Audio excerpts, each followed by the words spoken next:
Well, guess what? Somebody that just kind of sold off on their secondary, they've got an empty bucket. So it's constantly rotating through a cycle of lenders who are competitive, extremely efficient, and looking for the business. And only a mortgage broker is going to be able to assess that in that moment in time, whether you're buying today or you're looking tomorrow.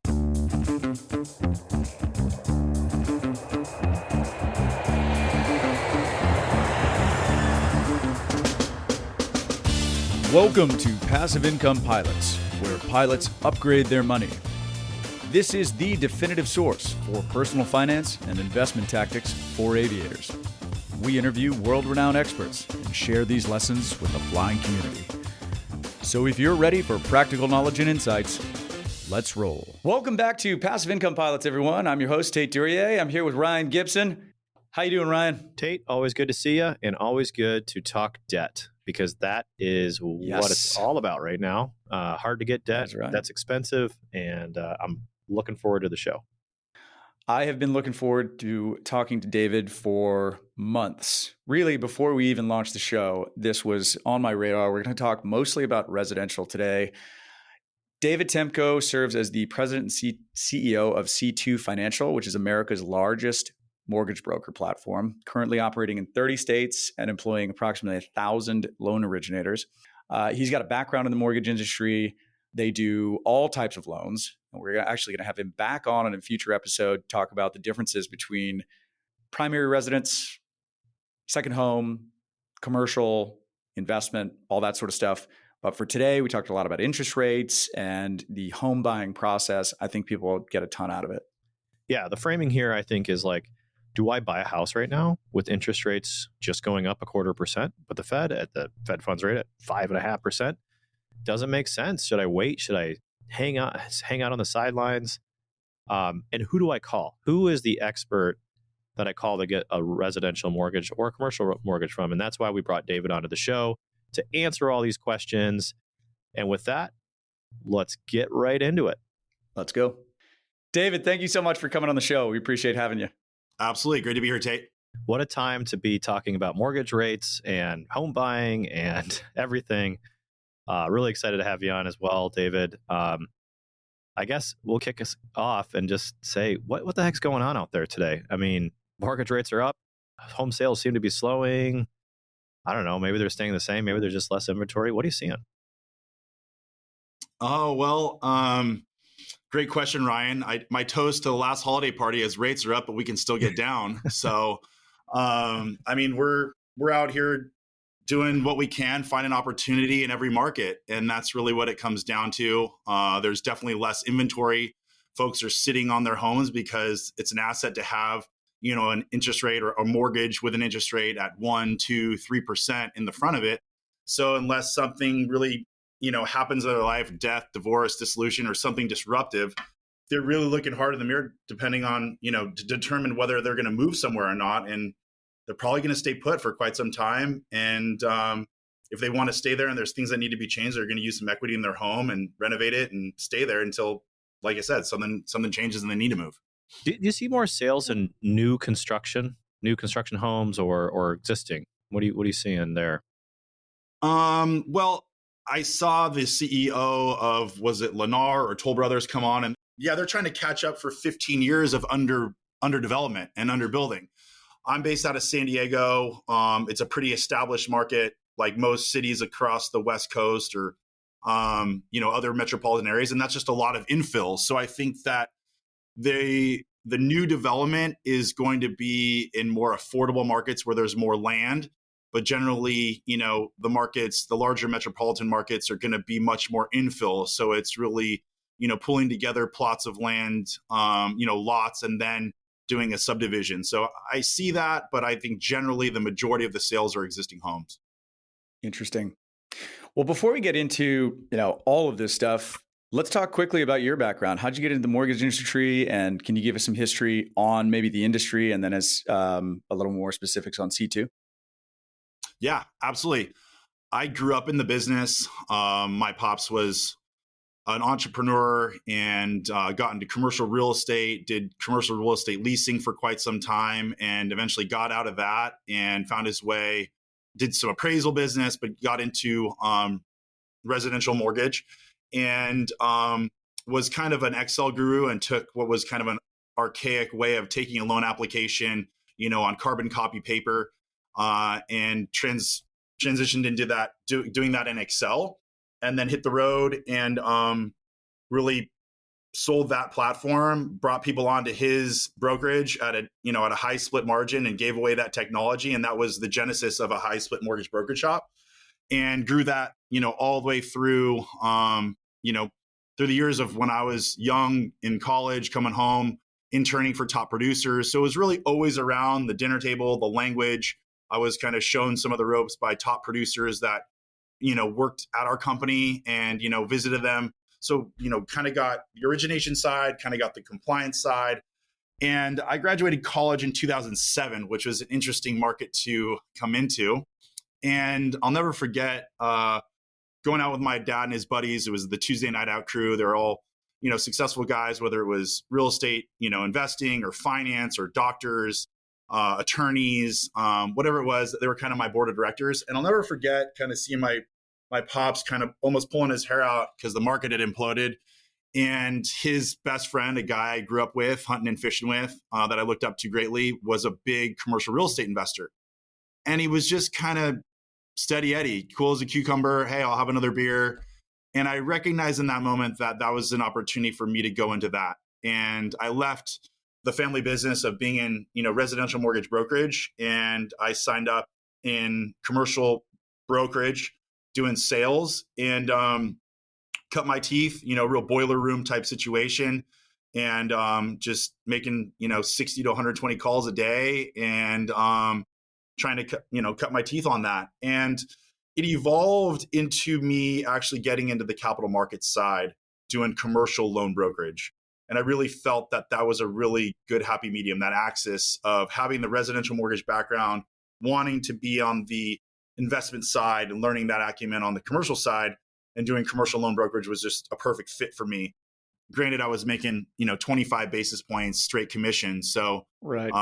Fortunately, my overhead was super low. So all I needed was some beer money in those times. And but it was good. And that's kind of how I got into commercial loan brokerage, eventually got recruited out, did commercial banking.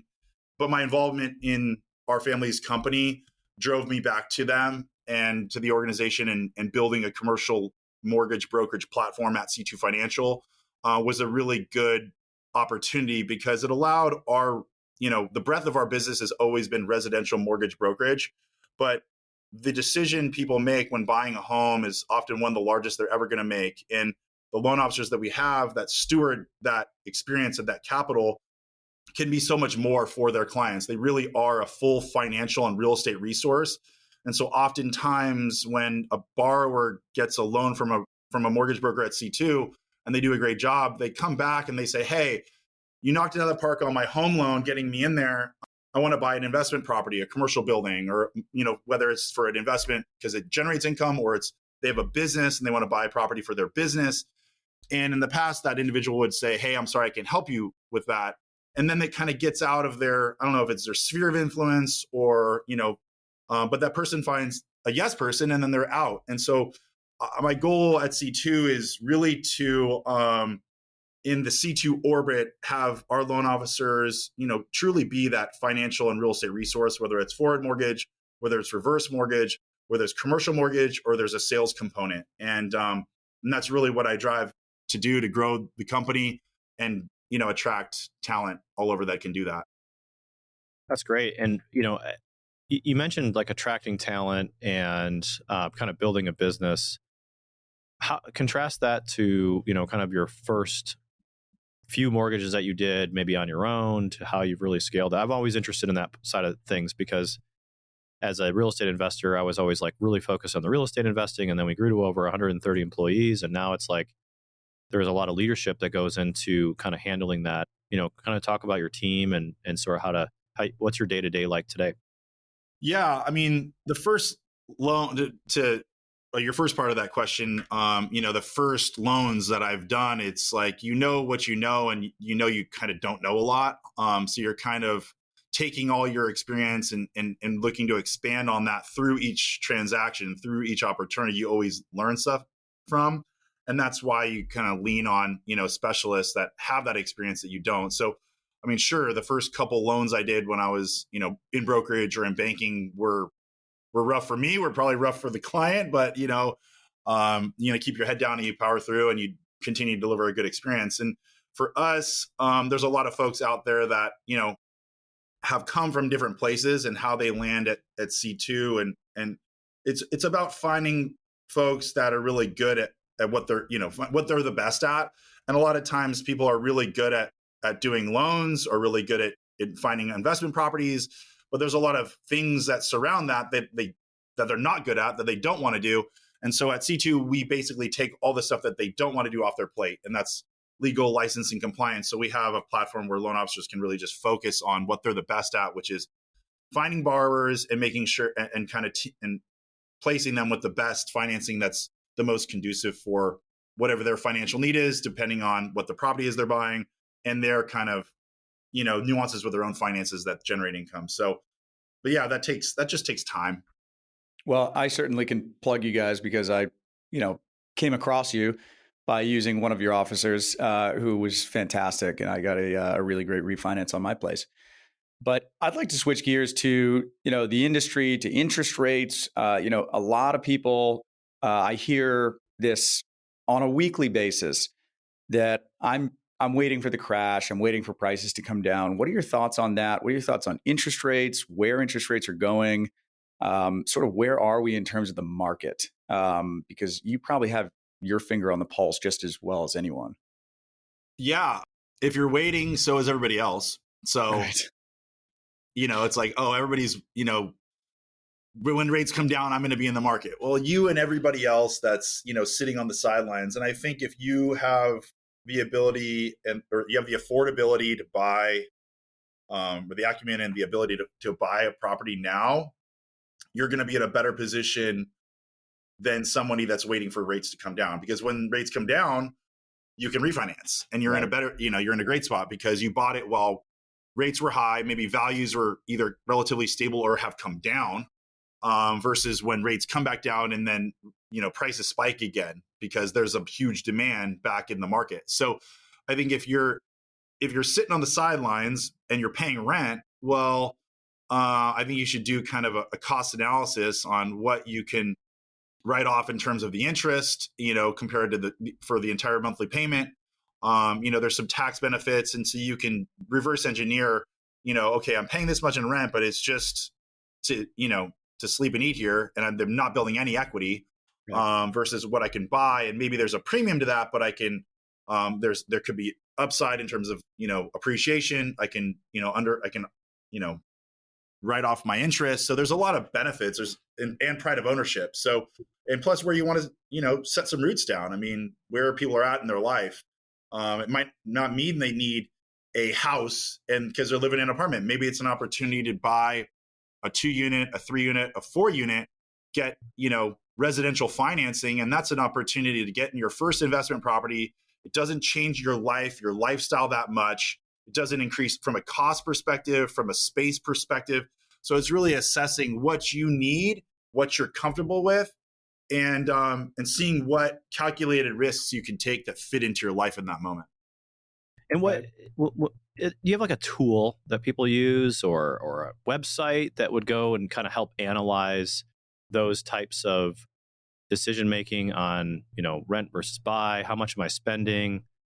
Do you have any like online calculators or do you just use kind of just like general amortization calculators or things like that?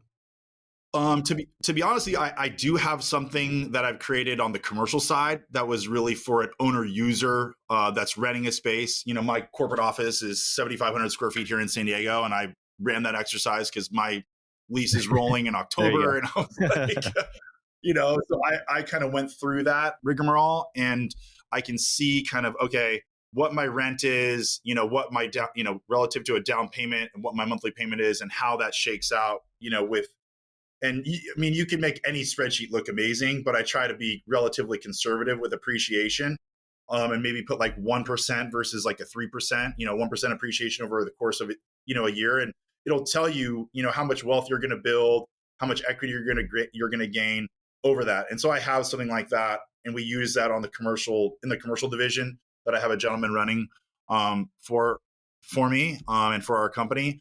On the residential side, that would be something I'd lean on. One of the 1,000 amazing loan officers that we have that focus on that. They're going to probably have the acumen to help someone like that. And if somebody's looking at C2, there's the loan officers that are with us are the best in the business. They've been around for the longest. They're seasoned veterans, and they can definitely help guide that process in terms of helping a potential buyer understand, the benefits of homeownership compared to where they're currently at renting. I got a question for you. So, one of the terms that I've heard thrown around, which I actually really agree with, is you marry the property and you date the rate, right? It's like, you can always refinance if interest rates come down and you lock in the price today, because as you alluded to, this is not 2008. People have a ton of equity in their homes. There's the rate lock effect where there's restricted inventory because there's so many mortgages sub 4%, 3% interest. And so nobody wants to sell. And there's also a supply shortage, which was the complete opposite in 2008. So I'm with you in that we're at a completely different time in history right now. So if someone wants to buy today and refinance later, can you sort of walk through a description of that process for someone who's never done a refinance before, maybe some risks and what that process looks like? Yeah, absolutely. And it's interesting to me how ingrained it is in people's minds to get a 30-year fixed. And if you look back historically, if you look at a chart, a 7-year fixed or 7-year ARM is always going to win in the long term. And generally people's lives change, and they're not going to be, I just don't know that many people that have actually got one loan fixed for 30 years and 30 years later they paid off and that was the only loan they've ever had. It's just, right. It's unheard of. So that's a situation, unlike a husband or a wife that you're married to and you have a 30-year anniversary. I mean, that's a totally different program. There's probably a lot more happy marriages out here than 30 mortgages that actually went to the finish line. Yeah. But I think, like you said, if you love the house, then get, the rate and the terms that fit the, your strategy in that moment. I think that we're all kind of, optimistically thinking that rates are going to come down sometime middle of next year. With the way the Fed is operating, they really only have one dial, which is raising the Fed funds rate. And we're probably anticipating another 2 pops on that, just because they're, that's their job and that's what they're trying to do. And that's their plan. We can get, yeah, exactly. A lot of data going into that. But if you like the home and it fits your lifestyle, then get into it, whether it's a 5 or a 7-year or a 10-year. The 10-year treasuries, the 10-year fix actually trade. There's a larger market for that. So generally the 10-year fix is going to command a lower rate than a 5 or a 7 would, which is interesting. I just recently bought a house and I did a 10-year fixed, and I'm going to, get in there, fix it up, live in it, make it comfortable for me where I'm at in my life. And then when rates come down, I will be in the market refinance. So I'm dating that rate. There we go. The big theme is refinancing, right? Like buy the house, date the rate, marry the house, etc. What risks do we have in that? And what kind of processes would you be following, or what are your thoughts on sort of the so what there in the future? Great question. I mean, the risk is that rates just keep going up, and that's, I just don't see that being the case. I think a healthy market is rates in the 4s and the 5s. I think that's a real healthy market. I think, we're just trying to recover from the historically low interest rates are probably out there for too long. Rates in the 2s and the 3s are just the low. I don't think we'll see that for ever or very, very, very long time, unless something extremely catastrophic happens and they have to do it to spur the market all over again. I mean, I think we're kind of seeing this rise. We're going to need another 2 pops.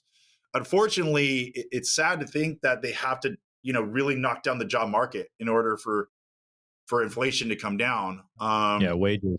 Honestly, I don't agree with that. I think it's really a productivity factor. I think it's really getting people to work and working hard and using the money in the market through trade, through that production versus rising interest rates, raising interest rates and knocking jobs down, and people going, oh shit, I don't have a job. I got to, focus on my savings and spend a lot less for, inflation to come down. I don't really like that approach, but like I said, that's really the only approach that the Fed has. And that's what they're going to do. Yeah, I agree with you there. I think that it's, the Fed only has one tool. All they can do is throw cold water on demand. They can't spur productivity. That has to come from Congress, basically, and then it takes time. The other thing that I think is interesting, like, so I bought my first house in 2009. Great time to buy, September 2009, right at the bottom. And I think my first interest rate was like 5.5. And then I didn't know anything about refinancing or what it was, or I was really ignorant to the whole process. And rates dropped to like 4.5. And then I was like, oh man, I should probably refinance, right? Does that make sense? And then they dropped like again. And I think I ended up refinancing my house like 4 times or something in like the course of like 5 years. Is there any like rule of thumb that you have? Like, how much should interest rates drop, or what is your thought process there? Like, what are people waiting for to like spring into action on a refi?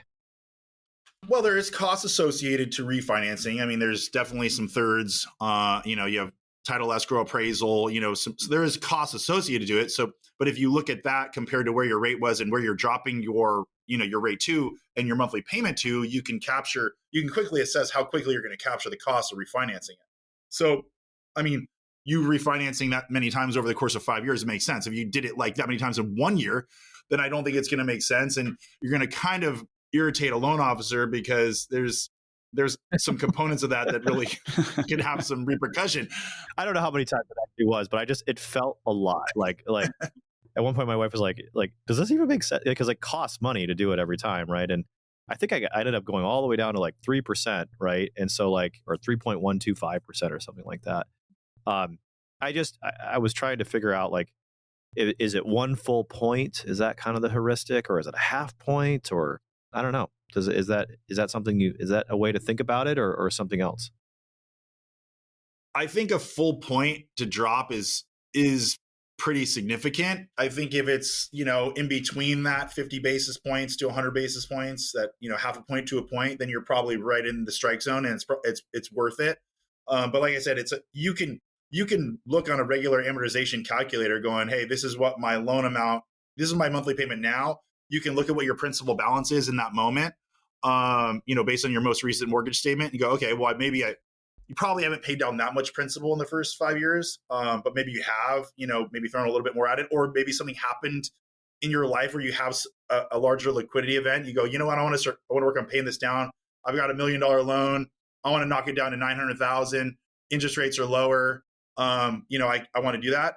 But then there's something to consider on that is, maybe I keep my interest rate or keep my loan at $1 million and drop my interest rate, and I use that $100,000 to go invest in, in some type, where I can get better arbitrage. My money's better spent. And that's where, you look to somebody like Tait and you as well, like whether it's apartments or storage facilities and something like that. So a lot of stuff to consider there too. Yeah. So I want to skip ahead to a question that I was going to get to, which is HELOCs and sort of accessing lazy equity in homes and rental properties through refinance. And one of the points I want to kind of make here is that you can go both ways. So you can either refinance and take money out by taking a larger loan, or you can put money in, you can come to the closing table, which is actually what happened with my last refinance.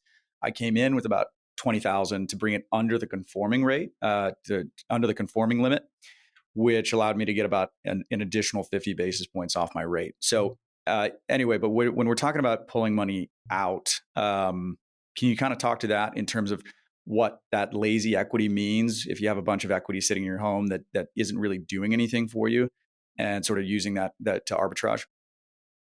Yeah, absolutely. I do think that there is opportunity to take advantage of HELOCs or standalone seconds. And that's really, first and foremost, it's a function of what other revolving debt people have. Right. If they have, and that often from a loan officer standpoint can be easily addressed from a credit report. If somebody has outstanding revolving credit card debt, that's in there's a 2 handle in front of that. There's like a 20+% interest rate on something like that. So consolidating that debt in something that's going to be, maybe 10+%, between 10 and 12% is generally where you see in seconds a lot of times, can be a huge reduction of cost in terms of interest being paid on that. So that's definitely a good utilization of financing to consolidate debt with equity you have. But to utilize the equity that they have, that lazy equity, I mean, there has been a lot of appreciation. It depends on how long someone's been in that home. If they've been in that home for quite some time and they want to utilize that equity and they have opportunities to put it to work, it just depends on where can they put it to work and like where that positive arbitrage is going to be, and or what's happening in their life. They got kids that are going to school. They got whatever it is. If they need to utilize that, I mean, there's no question about it. They can, and it can be a good source of capital. And it's just kind of, they've earned it, so they can definitely. Yeah, hot tip on this conversation. We bought a bunch of self-storage over the last 5 or 6 years, and we got great first mortgages on the properties. Low interest rates. 3 to 7.5 to 4.5, something like that. And part of the business plan was to eventually expand the property, so put on additional units. And what's really neat is that you can actually go back to the same lender that lent you the first mortgage, and they essentially look at your expansion plans, and instead of rewriting the entire mortgage and wiping out that really great first at 4.25 or 4%, they'll do a bolt-on loan that's separate. It's like a second position, kind of like a HELOC almost, where that interest rate is higher, but the blended interest rate on the two loans is still really attractive. So I know, Tait, you're in a few deals of ours like that, where we've done that, where we've actually expanded the property and gone back to the same lender to get the construction expansion loan, because we didn't have our plans completely dialed in at the time of acquisition. That's why we wouldn't have just gotten it then. So we've dialed in construction budgets and everything much later, because we got our permits done and now we're approved to start construction. Now the bank is ready to release the funds, but now the interest rates are 2% higher. So we're getting that 6%, 6.5% second, but the blended rate is really good. So think about that in your home, right? Because you got that first position that's really, really low. And even if you get a HELOC that's higher, although it's going to be pretty high right now, that blended rate is still pretty attractive, especially in today's time. So. Absolutely. And Ryan, I got to say, the storage facility product, I love that product. The tenants, they just don't talk that. I mean, you don't have any problems with them, really. They don't even use the bathroom. There are no bathrooms sometimes. Exactly.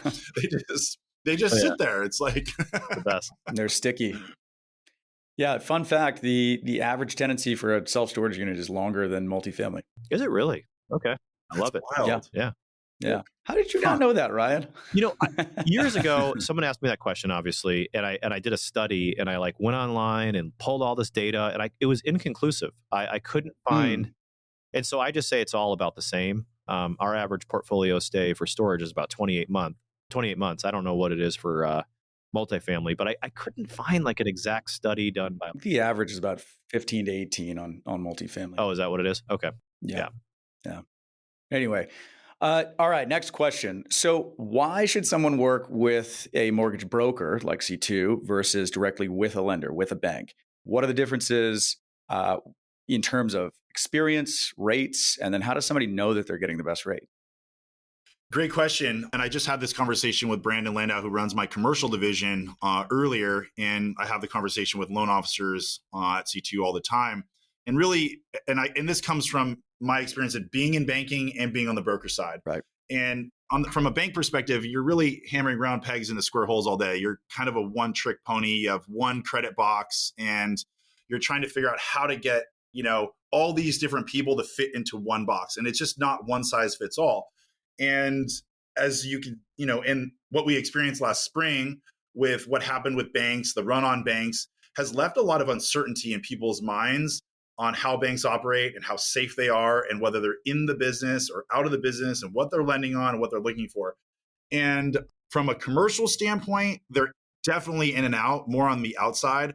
From an investment property standpoint, they're definitely after owner user stuff, which I've got a pretty good pulse on, and that's conventional or SBA or whatever that is. And then the residential side, I think, unfortunately, I banked at First Republic for all the reasons that I really like them. That personal touch, that fact that I run a business with them and I get, I have a personal relationship and a business relationship with them. And when I buy a home, I want to use them. And I bought a home and they were gone, and that's crazy. And what did I do? I used a mortgage broker, and they have a much better pulse on who's in the market, who's out of the market.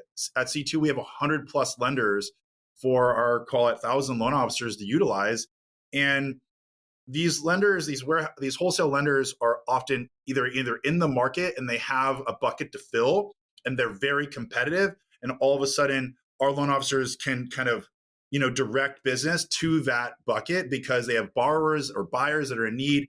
And that's the most competitive lending source in the market. All of a sudden that bucket gets filled. Well, guess what? Somebody that just kind of sold off their secondary, they've got an empty bucket. So it's constantly rotating through a cycle of lenders who are competitive, extremely efficient, and looking for the business. And only a mortgage broker is going to be able to assess that in that moment in time, whether you're buying today or you're looking tomorrow. Interesting. Okay, so I want to make one quick point, and that is that if you have a loan with a bank that fails, it's not like you are going to have to pay it off. That loan to you is a liability. It's an asset to someone else, and it will get bought by someone else. And the interest rate that you have, the payments that you have, those things will just keep going. It's not like you're not going to have to pay your loan or not like you're going to have to pay it off, right? So I just wanted to make sure that was clear. That makes a lot of sense, right? Yeah. I'm a client of Chase Bank by default. There you go. So Chase bought your note and now you owe Chase. Yeah, exactly. The other thing I really want to point out, because I know that there's interest rate chasers and people trying to save every single nickel on a mortgage. When I was going through all my little refinance, like tycoon or my cyclone of like refinance, I was a really easy borrower.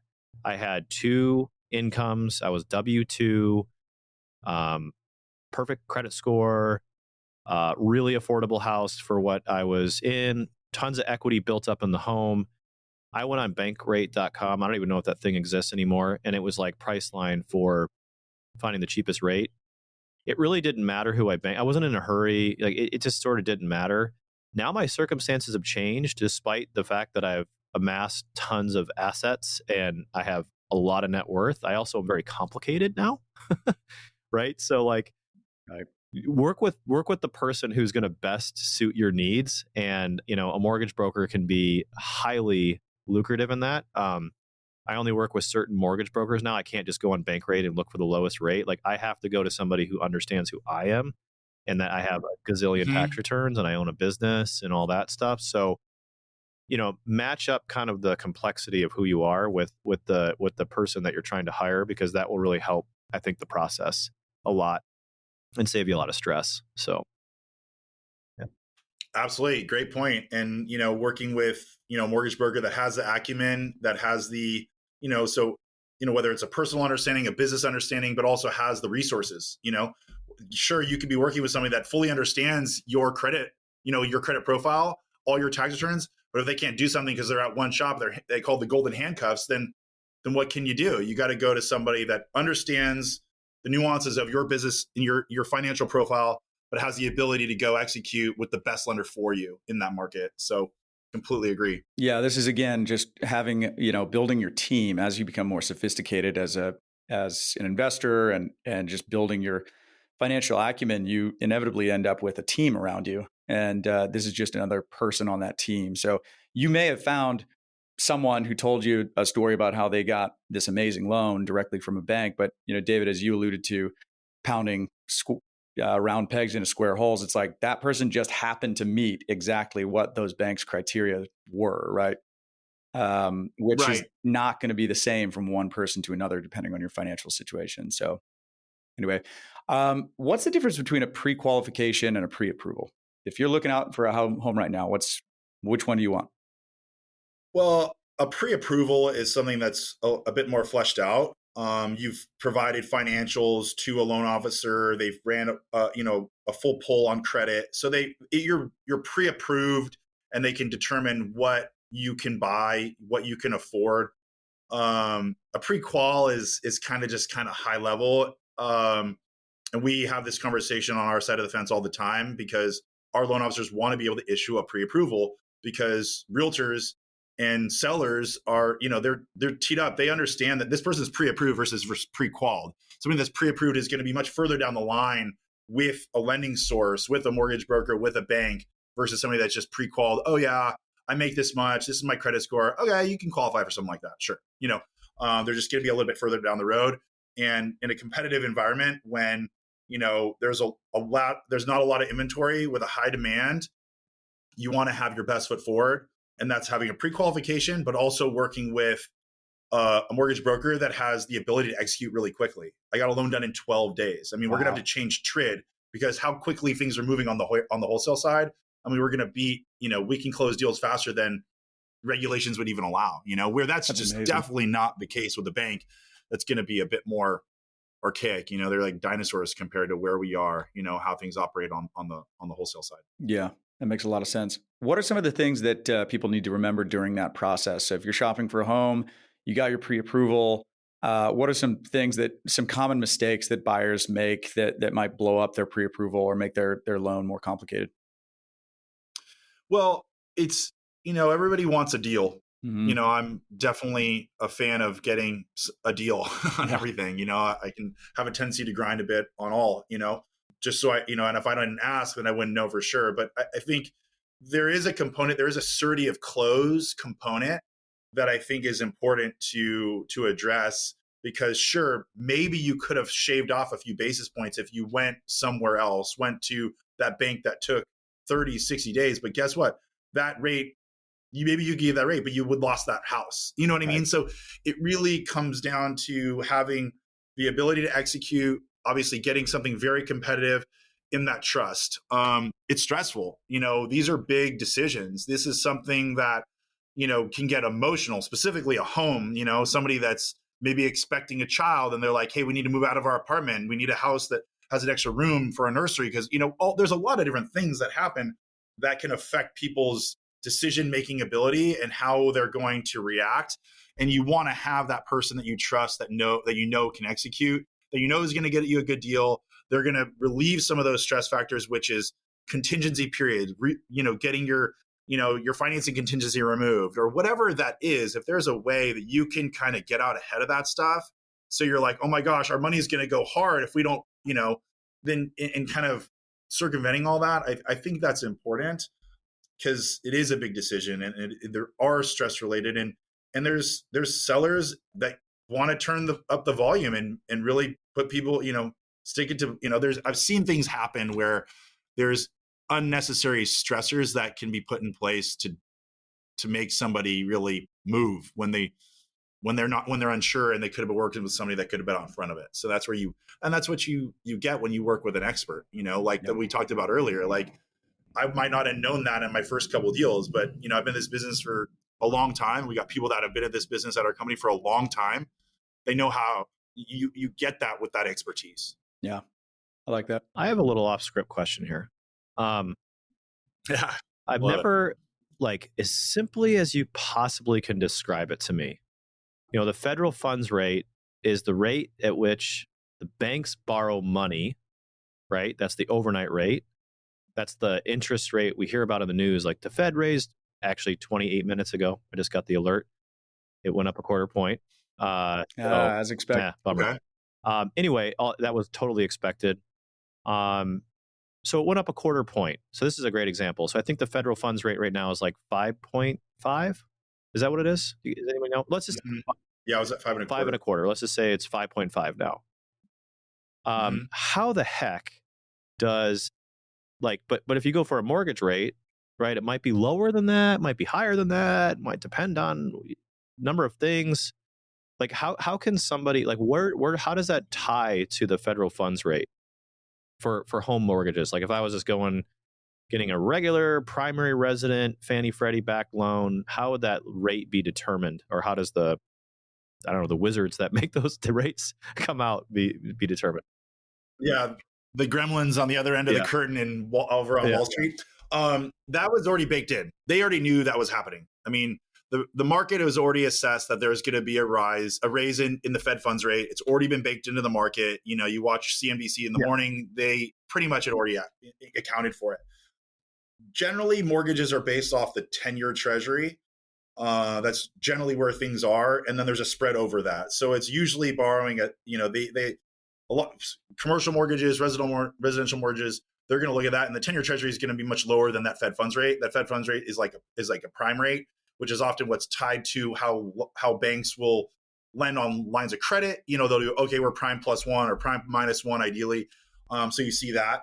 And so that is, obviously a factor, and that a lot of times banks and or lenders, specifically depository banks, they have an internal cost of funds. They have what it costs for them to have money on their balance sheet, whether they're paying, they haven't paid anything for a long period of time, but generally if they're paying interest for deposits, they have to factor that in. Plus they have to factor in the cost of putting a loan on the books.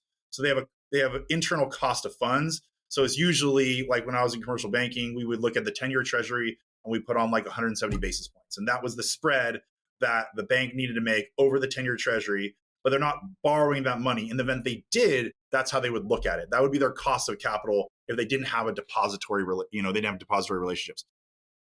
Yeah. So right now I'm Googling the 10-year treasury. It says it's 3.861%, just changed in real time here. So you're going to put a 1.5% spread or addition to that rate to drive your kind of understanding of where mortgage rates would be. Is that right?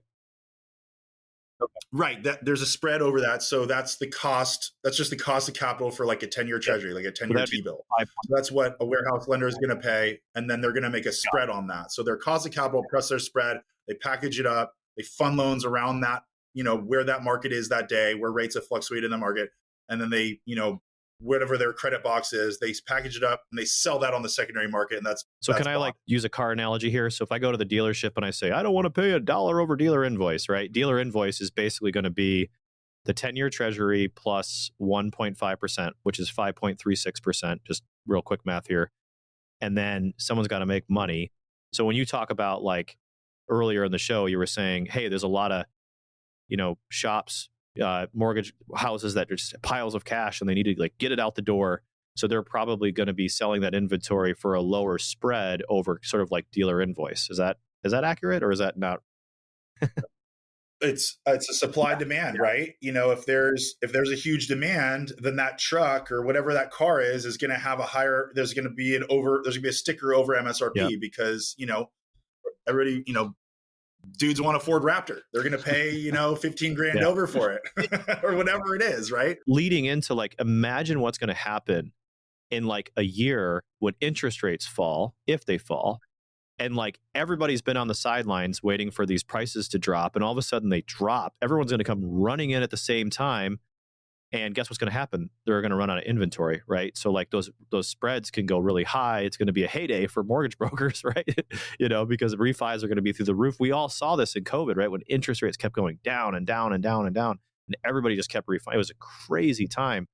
It's a little light right now, so maybe now is the time to go out and good hunting, right? Like you can probably find something, and the interest rate. Like check your balance sheet and make sure you can pay the higher interest rate. But maybe it's not such a bad idea because anytime you have increasing demand, you have increasing prices, right? And so like right now, there's not a huge demand for homes because everybody's sort of like waiting. And if that demand accelerates with lowering of interest rates in the future, you could have a crazy frenzy and end up paying probably more potentially. Not that I'm a huge advocate of go buy a house right now. I'm just saying, give some thought into like where the economics might go and where the indicators are. So anyway. Absolutely. I mean, if you can afford to buy a home right now based on where interest rates are at and the price, of a home that is conducive for your lifestyle, then I would say go for it. And then you're going to be in a much better position when rates come down and everybody's in the market. You're going to be refinancing based on where you bought, today versus where you're going to have to buy with rates coming down and the demand being there, which drives the value up, or the prices up. So I think affordability is a huge driver, which is why you see a lot more people moving out of California into, decent size, metropolitan areas, places above 200,000 people. I'm not talking anything below that is, I think there's more risk, but anything above that, there's a lot of drivers through the Midwest to the East. I'm actually going through a move right now because I bought a place and it was surprisingly, when I was picking up a U-Haul, they're like, "You're lucky you got this. We haven't been able to have U-Hauls at all.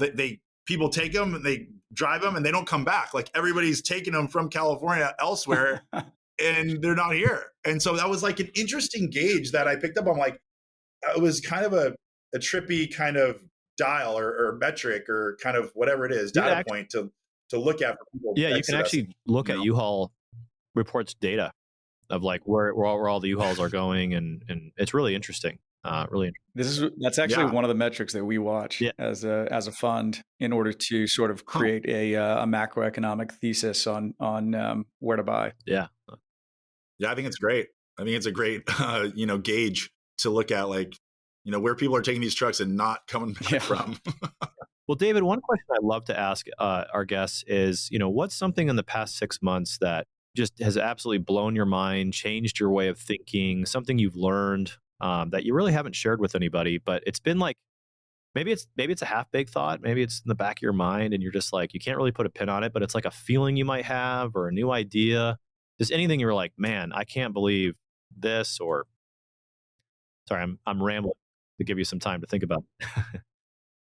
Yeah, no, I think that we are very blessed to live in a country, in a society that has an incredible opportunity to work hard, to earn money, and to put it to work. And I think that regardless of market conditions, we are always going to be in a place we're safe for the most part. We've got good neighbors to the north, good neighbors to the south. We've got a big body of water to the west and the east. And I think, real estate here in America is always going to have great value. I think it's where you want to live, what you're comfortable with, and I think that there's opportunity in every market. I think an interesting thing over the past 6 months was that recent bank run, considering where I banked and, the run on. And I think that social media has the ability to create widespread panic so easily, where it was, way different back in the day. People had to pick up a newspaper to see something happen yesterday, or call or get, on a rotary dial phone to hear from somebody. And now it's like somebody can just post something and boom, it's like millions of people can see it. They go to a bank, they rip out all their deposits, and all of a sudden, we've got a situation. I did learn that it's really interesting to me how leveraged banks can be. For every, dollar they have, they can lend 10. I thought that was really interesting, that leverage, that was, and so it's interesting. I think looking at a bank's balance sheet and seeing what bank operators are conservative is good to know. But I don't believe that having 5 main banks in our country is the best for our economy. That really the underlying fabric of our economy is small business. And those small businesses are helped operate by local banks, local credit unions. And you have to have faith in that. You have to have faith in those business bankers, in those personal bankers, because if we're stuck with 5, I think we're going to be in a world of hurt, in a long way. I mean, I get laughed out of the room. I mean, I barely can open up a bank account efficiently with JP Morgan.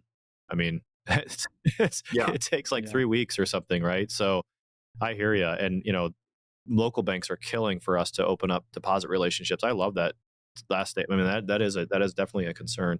I have to ask though, you have a surfboard behind you. It looks like that's what it is. With dollar taped to it. What's the story there? The dollar's glassed in. Oh, cool. Actually, it's a McCallum surfboard. It's a local shaper. I grew up surfing. My first class of the day was surf PE up in Encinitas, where I'm actually moving back to. So kind of getting back to my roots. But yeah, I've got a couple boards around my office. I think it's a good vibe. It suits kind of my personality and the overall culture of the Cool. company. What do you guys have, like a mission, vision, values? What's your mission statement or your focus as a company? I believe that every rooftop that a C2 loan officer touches, they're going to improve the lives underneath that roof. And the more places and people that we can help across the nation, I think the more value we can drive to communities and homeowners. I believe in that American dream, which is now kind of a universal dream, but I think pride of home ownership is a very powerful opportunity, and it allows people to, to go to sleep and rest their head and get up and add a lot of value to where they live and the community around them. And if we can help people achieve that, then that's really our mission. Awesome. That's incredible. Tait, you want to take us home?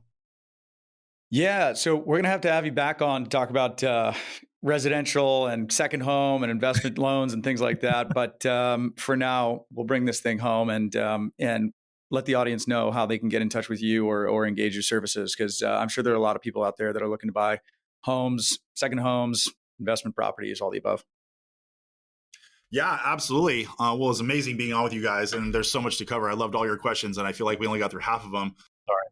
Probably my fault. But C2, it's all good. It's all good. Yeah, so our website is www.c2financial.com. And on that, you'll be able to find, our platform for forward mortgages, reverse mortgages, commercial mortgages, and we do some sales in California. We have division leaders and really, savvy individuals that work at our firm that can help.